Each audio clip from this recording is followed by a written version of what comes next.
नमस्कार मित्रों। आज हम हनुमान जी की कथा आपको हनुमान जी के पुत्र मकरध्वज की कथा आपको सुनाएंगे। और शुक्ला जी यूपी 32 चैनल को आप लोग सब्सक्राइब कर लें, जो लोग नए हैं, और जो पुराने हैं वो लाइक एवं शेयर कर दें। पवन पुत्र हनुमान बाल ब्रह्मचारी थे, लेकिन मकरध्वज को उनका पुत्र कहा जाता है। यह कथा उसी मकरध्वज की है। वाल्मीकि रामायण के अनुसार लंका जलाते समय आग की तपिश के कारण हनुमान जी को बहुत पसीना आ रहा था। इसलिए लंका दहन के बाद जब उन्होंने अपनी पूंछ में लगी आग को बुझाने के लिए समुद्र में छलांग लगाई, तो उनके शरीर से पसीने के एक बड़ी सी बूंद समुद्र में गिर पड़ी।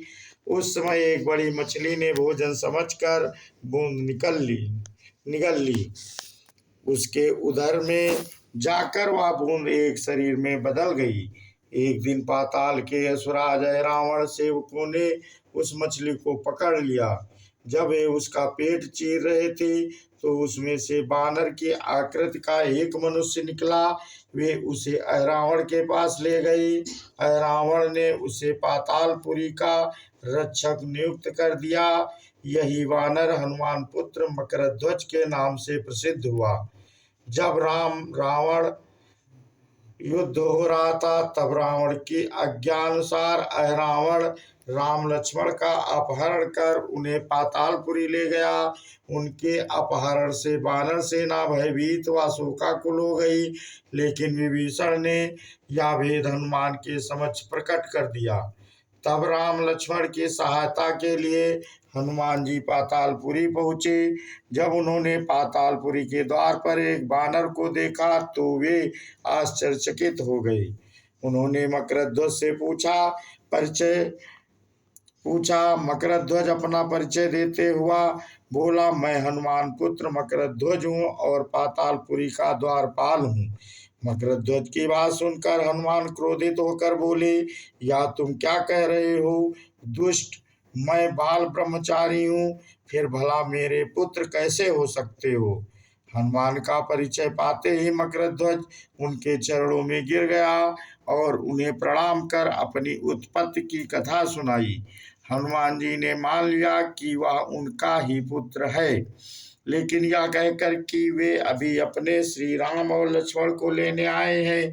जैसे ही द्वार की ओर बढ़े, वैसे ही मकरध्वज उनका मार्ग रोकते हुए बोला, पिताश्री, यह सत्य है कि मैं आपका पुत्र हूँ, लेकिन अभी मैं अपने स्वामी की सेवा में हूँ, इसलिए आप अंदर नहीं जा सकते। हनुमान ने मकरध्वज को अनेक प्रकार से समझाने का प्रयास किया, किंतु वह द्वार से नहीं हटा। तब दोनों में घोर युद्ध शुरू हो गया। देखते ही देखते हनुमान जी उसे अपनी पूंछ में बांधकर पाताल में प्रवेश कर गए। हनुमान सीधे देवी मंदिर में पहुंचे, जहां अहिरावण राम लक्ष्मण की बलि देने वाला था। हनुमान जी को देखकर चामुंडा देवी पाताल लोक से प्रस्थान कर गईं। तब हनुमान जी देवी रूप धारण करके वहां स्थापित हो गए। कुछ देर के बाद अहिरावण वहां आया और पूजा अर्चना करके जैसे ही उसने राम लक्ष्मण की बलि देने के लिए तलवार उठाई, वैसे ही भयंकर गर्जन करते हुए हनुमान जी प्रकट हो गए और उसी तलवार से अहिरावण का वध कर दिया। उन्होंने राम लक्ष्मण को बंधन मुक्त किया। तब श्री राम ने पूछा, हनुमान, तुम्हारी पूंछ में यह कौन बंधा है? बिल्कुल तुम्हारे समान ही लग रहा है, इसे खोल दो।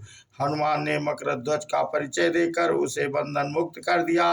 मकरध्वज ने श्री राम के समक्ष सिर झुका लिया।